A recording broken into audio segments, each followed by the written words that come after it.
நம்ம எல்லாருக்கும் சிங்கப்பல்னா என்னன்னு தெரியும். ஆனா ஞானப்பல்னா என்னன்னு தெரியுமா? இந்த உலகத்துல பல பேருக்கு பல பிரச்சனைகள் இருந்தாலும் ஞானப்பல் பிரச்சனை வராத மனுஷனே இருக்க மாட்டாங்க. அது ஏன் தெரியுமா? வாங்க பார்க்கலாம். என் பேர் டாக்டர் சுசி விஜயராஜ், விஜயாபல் மருத்துவமனை.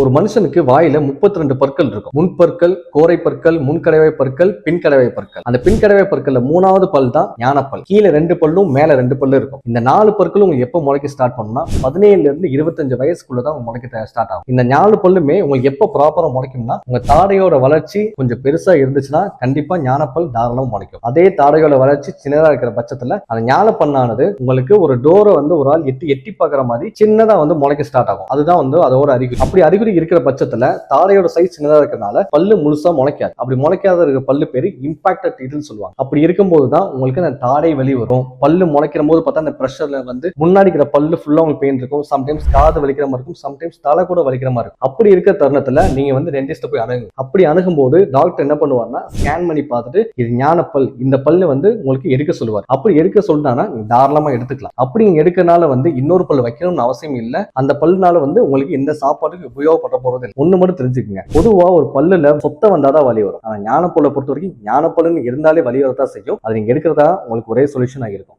இதுல ஒரு இன்ட்ரெஸ்டிங்கான விஷயம் என்ன தெரியுமா? நம்மள நிறைய பேருக்கு பாத்தீங்கன்னா இந்த ஜென்ரேஷன்ல ஞானப்பல்ன்றது முளைக்காமே போயிட்டு. அப்படி இப்பயும் உங்களுக்கு ஒரு ஞானப்பல்னு ஒரு விஷயம் இருந்துச்சுன்னா கீழே கமெண்ட் பண்ணுங்க, ஷேர் பண்ணுங்க. நன்றி.